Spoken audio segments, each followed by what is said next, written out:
All right, guys, this is Norval Central coming back at you with a YouTube video, and I have tremendous news today as Ron Dugans is cooking with hot grease as TJ Abrams, a four-star receiver out of Fort Myers, Florida, has committed to Florida State today. Super exciting news for this class because this class has been somebody that basically the prospects that have had in this class, 8 prospects that have committed so far. Now you're bringing it up to 9 at this point. You're passing Notre Dame in those rankings, and you're going up to number third at this point. Everybody was doubting Ron Dugans in the preseason, saying he couldn't recruit, his position group wasn't really developing properly. And next thing you know, you're seeing Johnny Wilson, you're seeing Pokey Wilson, you're seeing Micah Pittman, you're seeing all of those guys play at a higher level, and seeing Florida State being one of the top wide receiver cores in the country. Now you're letting recruits show that as well. And now they're saying, okay, I want to come to Florida State and be the playmaker. And, we always talk about how Florida State is an offense where playmakers can thrive at a high level. And I think that's exactly what you're seeing here. A 5'11", 175-pound receiver, he's definitely going to get bigger, but he's very fast in terms of that. And I think that's something that Florida State really values in. Now, when you have Camden Fryer, and then you also have TJ Abrams, I think when you're bringing both of those guys together, I think they're utilized more in the slot together. And then you're going to have a strictly an outside receiver, I think, that you can definitely turn to.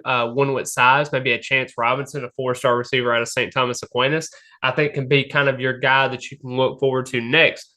Question is, though, you have to get him back on campus, see how everything plays out. Maybe the spring game comes around. We'll see what date that's going to be coming on as well. But just super excited to see Florida State continue to develop that wide receiver room and getting those wide receivers a lot better, and just continuing to raise the floor of that position group, because at the end of the day, Florida State wants to compete for national championships.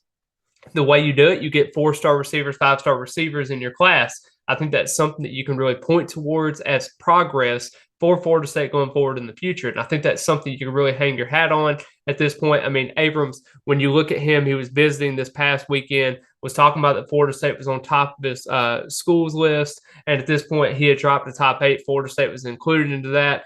Everyone was kind of worried about the Colorado offer, but Florida State stayed strong in this. And I think this is a situation where they wanted Abrams at this point. I think they understood what they had at stake here. And now you have a quarterback in Luke Krummenhoek, and you also have Cameron Davis. You have, Camden Fryer. You have also Abrams as well now in the class.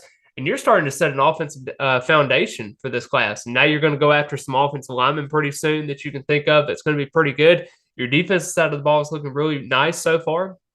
We'll definitely see how everything shapes up. But having 9 prospects already committed to the class, they're seeing the vision and future of this program. I think it's a very exciting time to be a Florida State Seminole at this point.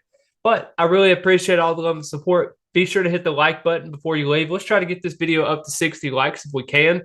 Comment your thoughts on what you think of Abrams, what you thought about the recruiting process so far. What do you think about Tribe 24? Do you think it's good? Do you think we still need some work? What are kind of your thought process with that? And then also subscribe to the channel. It is completely free. I can't express this enough. I'm trying to put out quality FSU content as much as I can and as fast as I possibly can. When you have a Twitter and Instagram account and all of these other accounts that I'm trying to post content on, sometimes they get lost in the mud, but hopefully we can kind of get everything back on track, continue to post content together, and hopefully content that you really enjoy. But I really appreciate all the love and support. And as always, go Noles.